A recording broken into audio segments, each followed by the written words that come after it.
दृश्य का जो अदृश्य आधार है, जिस अदृश्य पर यह दृश्य चलायमान है, वह प्रत्यक्ष नहीं है। जो दिख रहा है वह बदल रहा है, परिवर्तित हो रहा है, हर क्षण हर पल बदल रहा है, प्रतिपल बदल रहा है, जिसके कारण से दृश्य का जो अदृश्य आधार है, वह जो था, जो है, जो रहेगा, जो उत्पन्न नहीं होता। चूंकि वह उत्पन्न नहीं होता इसलिए वह नष्ट भी नहीं होता। वो शाश्वत है, वो नित्य है, सनातन है, सहज है, निरंतर है, सदैव है। वो था, वो है, वो रहेगा।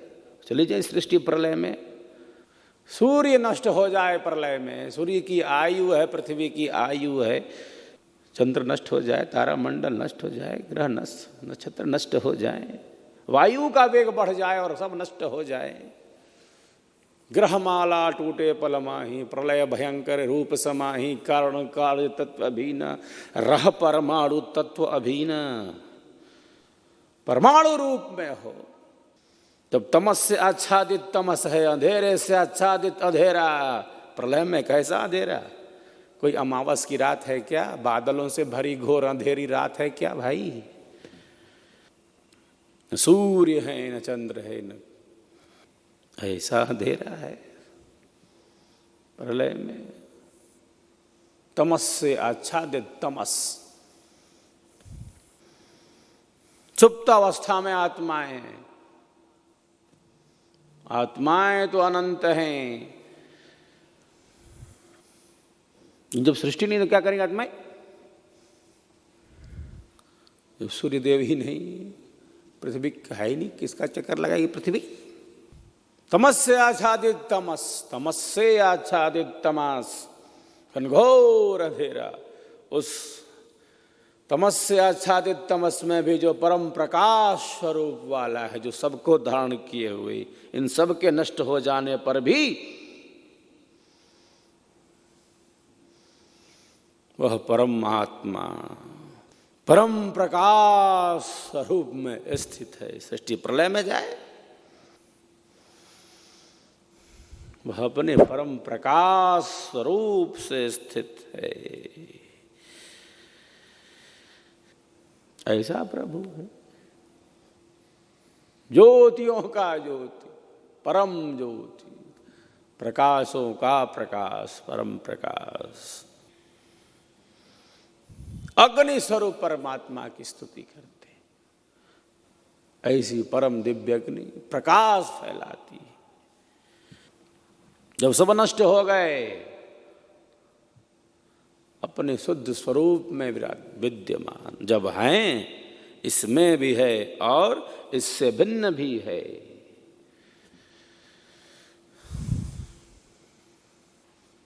इसमें रहते हुए इससे भिन्न भी, कण कण ही है वह, और इससे भिन्न भी वही है। हो गई सृष्टि, सब पदार्थ कार्य कर रहे, एको हम बहुत श्यामा, एक ही अनंत रूपों में विभक्त है।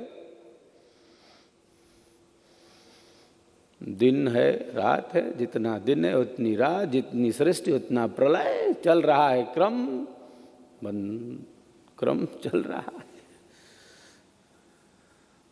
चल रहा है क्रम चल रहा है। परिवर्तन नियम है, कोई वस्तु स्थिर तो है नहीं। सब चल रहे हैं, घूम रही है पृथ्वी अपनी कक्षा में, सब घूम रहे। थामा किसने है? थामा है किसी ने? सब तो घूम ही रहे, एक दूसरे का चक्कर का आपस में टकराते नहीं। कोई है जिसने थामा है इन सबों को? जिसने थाम रखा है सबको? किस आधार पर स्थित हैं? सब अपनी कक्षा में घूम रहे हैं, अपनी कक्षा का अतिक्रमण नहीं करते। थोड़ा भी अपने कार्य में इधर उधर कर देते। सबका एक अनुशासन है। सब पदार्थ, ईश्वर की अनंत शक्तियां हमारे लिए ही तो कार्य कर रही हैं। ईश्वर की अनंत शक्तियां एक ही अनंत रूपों में विभक्त है। माता भूमि पुत्रो हम पृथिव्या, पृथ्वी माता, हम इसके पुत्र हैं। सूर्य से शक्ति मिल रही है, जीवन ऊर्जा मिल रही है। सब पदार्थ कार्य करे हमारे लिए, हमारा जीवन चलता रहे, इसके लिए संपूर्ण वातावरण ऑक्सीजन खुला हुआ है। ये पेड़ पौधे, ये पहाड़, ये नदियां, ये जंगल, पर्वत, रंग बिरंगे फूल, कितनी अद्भुत सृष्टि की रचना है। वैज्ञानिक पूर्ण, विज्ञान पूर्ण रचना है। कैसे कैसे रंग भरे हैं, सब रंग उसी के हैं, सब नाम उसी के हैं, और नाम रूप से रहित भी वह है। जिस प्रकार ईश्वर की अनंत शक्तियां सेवा में लगी हैं, सबका लक्ष्य है। नदियां कहाँ जा रही हैं? समुद्र में मिलना चाहती हैं, समुद्र में समाना चाहती हैं। अग्नि जा रही है, स्वधर्म है सबका।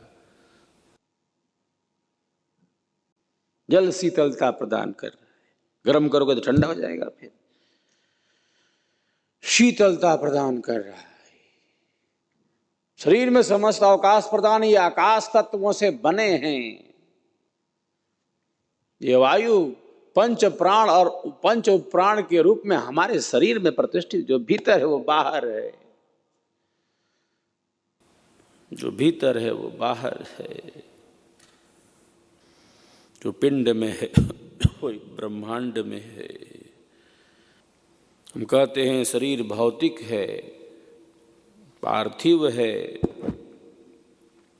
क्योंकि हमारे शरीर का मुख्य बाहरी और भीतरी भाग पृथ्वी तत्वों का बना है, मिट्टी का बना है। मूल में 3 है सत्व रज तम, प्रकृति के 3 गुण है, उसी से सब है। शरीर प्रकृति का है, मूल में 3 है।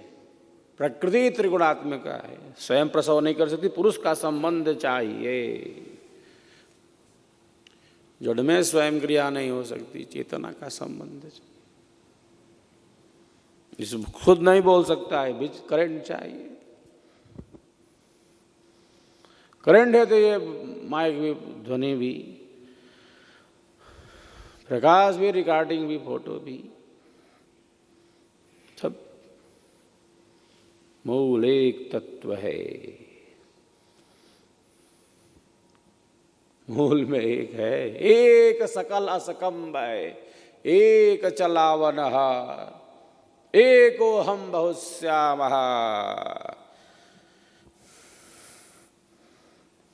एक है। कल मैंने कहा था संभवतः कि सृष्टि के रहस्य खोजने वाले वैज्ञानिक कहते हैं कि कंपन है किसका? किसका कंप है सृष्टि? जड़ का कि चेतन का? तो कंपन है चेतन सत्ता का। यथा सत्पुरुषात् केशलोमान तथा अक्षरात् संभवति विश्वम। वो अक्षर का है, अविनाशी का है, चेतन का है, तभी जड़ में क्रिया हो रही, स्वतः नहीं। अनंत रूपों में भक्त हो प्रभु। जिस प्रकार ईश्वर की अनंत शक्तियां हमारे लिए कार्य कर रही, साधक का जीवन भी क्या करता है? एक साधक ईश्वर की अनंत शक्तियों को देखकर, सूर्य क्या करता है? पवित्र करता है सबको। हिमालय की तुंग चोटी पर सफेद बर्फ से लकदक, या मलमूत्र से अपवित्र स्थान हो, सूर्य सब जगह पहुंचता है, जल को शुद्ध करता है, बादलों के रूप में ऊपर पुनः वर्षा कर देता है, शुद्ध कर देता है। सूर्य भी इतनी शक्ति है।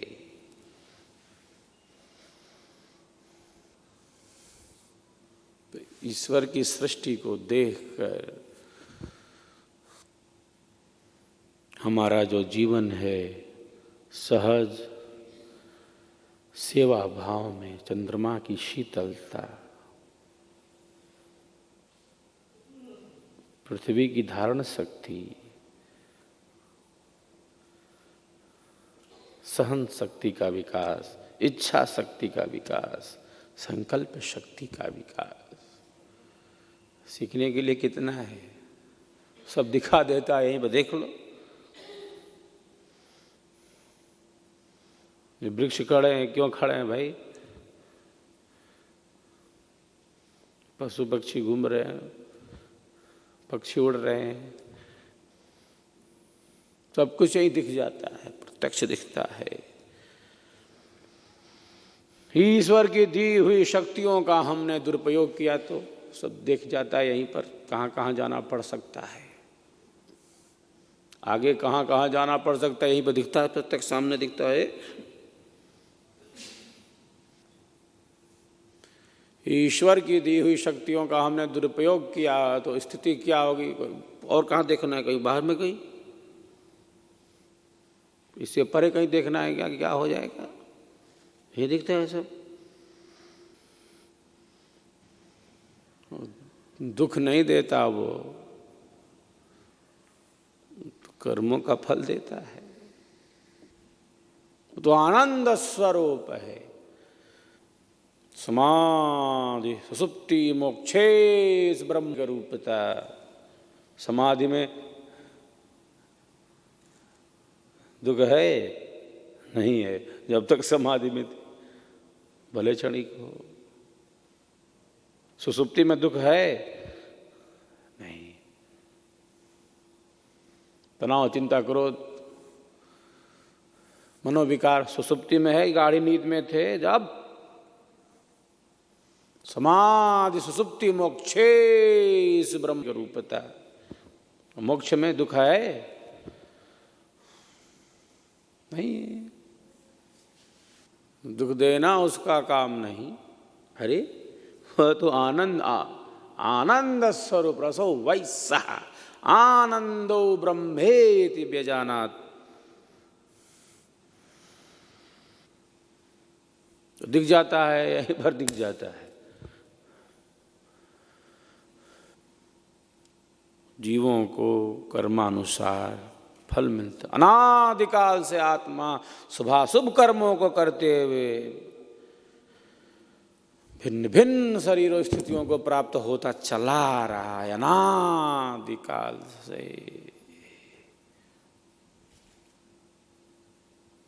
अनादिकाल से आत्मा चला रहा है। एक शरीर प्राप्त हुआ, कर्म फल भोग प्राप्त हुआ, नष्ट हो गया, पुनः प्राप्त हुआ।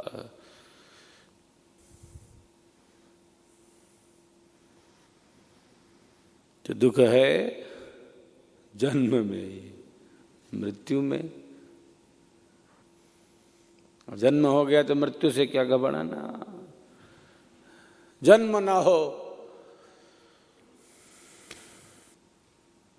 देख लिया, समझ लिया, संसार के दुखों को, भोगों को, संबंधों को, पदार्थों को भोगते, माया के थपेड़े को, थप्पड़ को खाते चले आ रहे और बहे जा रहे हैं जैसे बहते जा रहे हैं नदी में लकड़ी के टुकड़े की भांति। देख लिया, समझ लिया प्रभु, सबका अनुभव कर लिया। अब संकल्प दृढ़ है, संकल्प कर लिया है, फैसला कर लिया है, संकल्प कर लिया है। अब मैं संकल्प से अलग नहीं होने वाला। महाप्रभु अनंत दया में उनसे तो ही मिलाऊंगा। कहें सदा फल, कहें सदा फल, परमानंदा आवागमन मिटाऊंगा, आवागमन मिटाऊंगा। यही तो है संकल्प हमारे अमर सदगुरु का। जब सद्गुरुदेव का संकल्प है तो हमारा क्यों नहीं संकल्प है? प्रथम है दृढ़ संकल्प कर संयम कर अनुकूल। कोई संकल्प है क्या? पता नहीं संकल्प है भी कि नहीं। कोई संकल्प है भी कि नहीं, विचार है कि नहीं, लक्ष्य तक पहुंचना भी है कि नहीं, कभी चिंतन भी किया है कि नहीं, कि बस चलते आ रहे थे, जब चला रहे थे चल रहा है, बस चल रहा है। तो हमको क्या करना है? जिसको लिया संकल्प देखेगा। हमें तो संकल्प लिया, जो लिया उस सब देगा। आपको क्या करना है?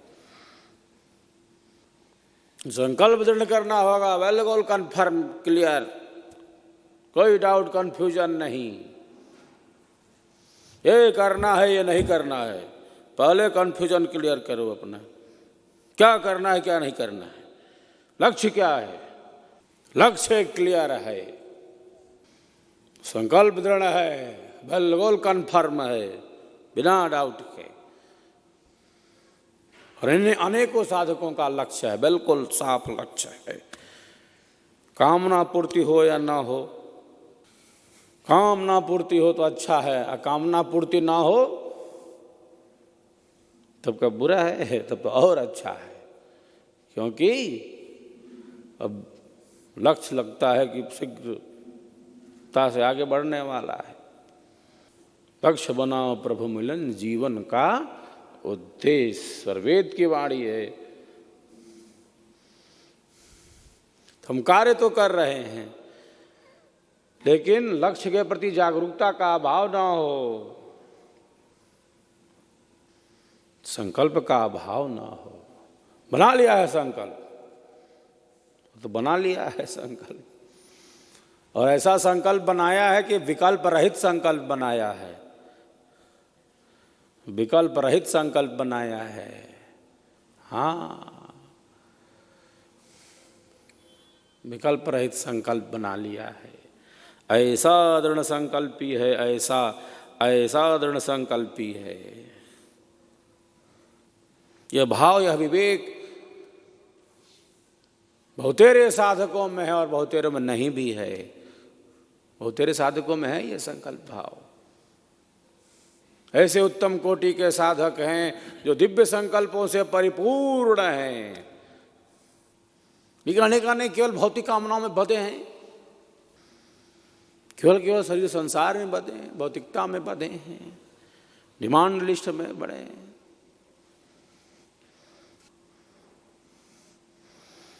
तो बिल्कुल मामला कन्फर्म, संकल्प सिद्ध करना है। लक्ष्य क्या है पहले ये निश्चित है, और जो सद्गुरु का संकल्प है हम उसमें भी हमारा नाम आ जाए। और क्या, आवागमन मिटाऊंगा उसने कह दिया है, उसी मार्ग का अनुसरण करना कल्याण का मार्ग, और कुछ नहीं। महापुरुषों के बताए मार्ग का अनुसरण ही कल्याण का मार्ग है। और लक्ष्य बना लिया तो बना लिया, बाद में करेंगे, बाद में देखेंगे, ऐसी अवस्था में नहीं जी सकते।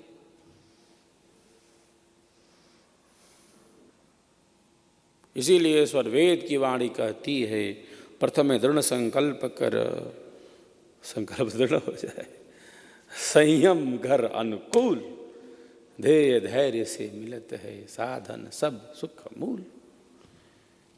सबको दोहा याद है। श्रेष्ठ विचारों से अपने मन को खूब भर भर के रखना।